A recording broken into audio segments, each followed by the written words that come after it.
So today we're going to talk about forecasting the weather. Uh, this is what everything you studied so far really has been leading up to. How do you write a forecast? What, I mean, everybody asks the question, is it going to rain today or tomorrow? In this case, you all have a winter weather advisory out over parts of West Virginia and a whole bunch of the area to your northwest, and then up in New England, there's winter weather, uh, winter storm watches. So there is significant weather coming beginning sometime tonight. And this is Monday into Monday night. So right now it's sunny. And we look at a surface weather map, and what do I see is a nice big high pressure over the eastern third of the country, half the country even. It's cold. Uh, I can look at temperatures here, and well, at this time it was 24 here in Indianapolis, 29 here in Pittsburgh. Uh, Some temperatures out here in the Dakotas, 10, 0. Uh, so it is a cold air mass right now, all the way down into the northern part of Florida. Here's 38 in Birmingham, Alabama. However, you get down to the Florida, there's 73. So there's a pretty strong temperature contrast along that front. Front stationary, it's not going anywhere else. Moved off the East Coast, and there's low pressure way up here in Canada. Now that we know that initial, what's this going to do? Well, uh, Weather Prediction Center, uh, located up in Maryland, issues a forecast each day. It's a 24-hour forecast. It's broad. So this forecast covers from 7 a.m. today to 7 a.m. on Tuesday.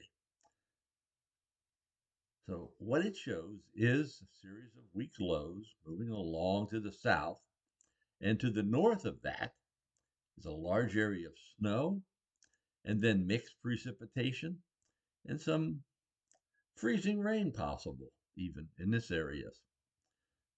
So with that in mind, you could argue, well, that's something that's, where is that coming from? Well, remember we say it takes a very slow slope on a warm front. Well, look at this. This front's right along the Gulf Coast.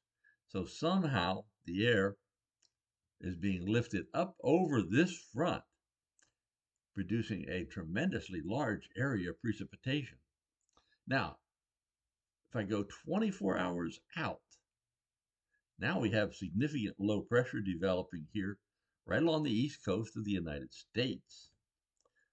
Still some wintry precip, even heavy snow up in New England now with time.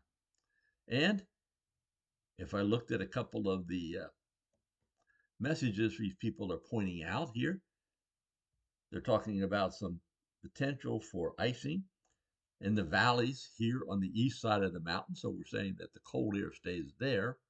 In the low level, but the west side of the mountains, warm air is lifting up or not as much precip. And then further north, look at up here in New England. There's areas here that are getting 8 to 12 inches of snow right along the coast from that storm. And some of that snow will be in 1 to 2 inch an hour rate up there. So you can see this is a potential for major winter weather conditions across the area here. So let's go look at why. That's what we've been spending our time learning about here. So let's see if we can spot something on why.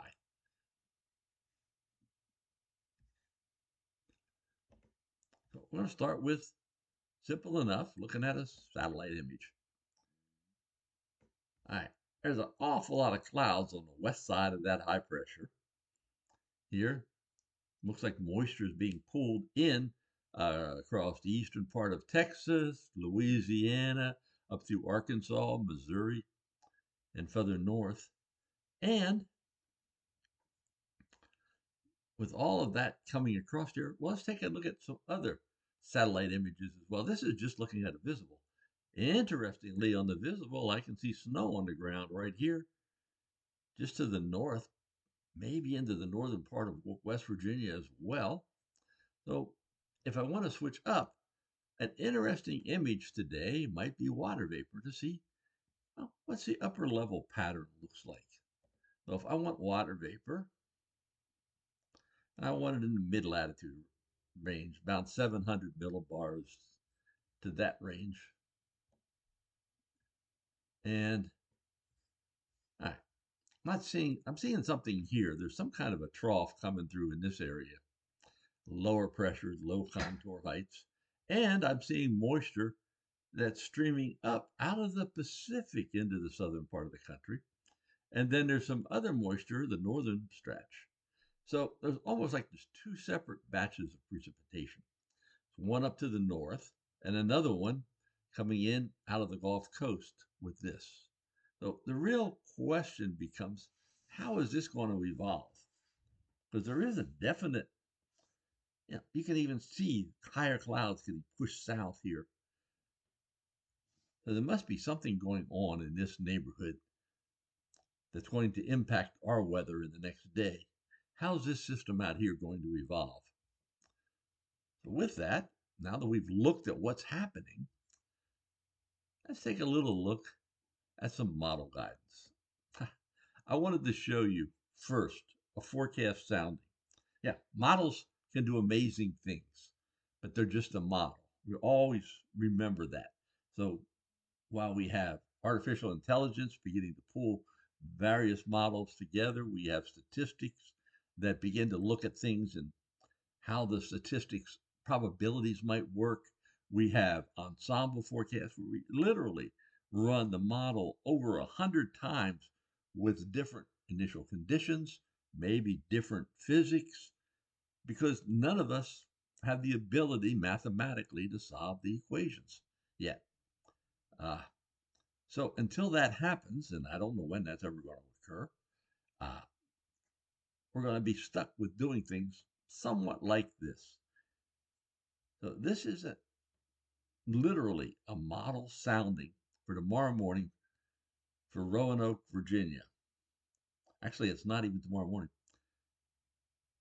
It's a 12-hour forecast from today. So this will be in the middle of the night. So we're getting moisture coming in right here. You can see how close the lines are here. And what I wanted you to notice is look at this warmth coming in around 800 millibars. Here is the 0 degrees isotherm. So anything to the right of that line is above 0 degrees. So up here, if it started snowing, we'd come down into this layer here, and you have a pretty thick layer above freezing already. Yes, when this moisture comes in, it's going to tend to pull this closer to the 0 line. But at least initially, there's a lot of dry air in there and stuff, so which will help. But it's still going to be awful hard. And warm air, notice the winds are coming out of the southwest here. So we're actually pulling warm air in.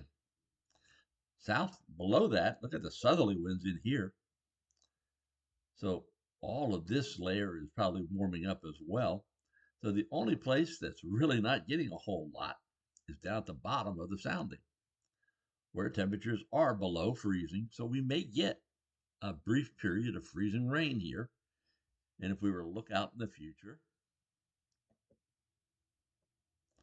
you can see that's exactly what it's showing. To where it saturates it, keeps the bottom level below freezing and the top level well above.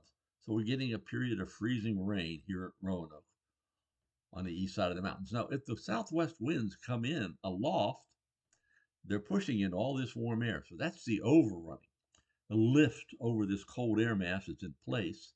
So that's where we're getting all the precipitation developing from.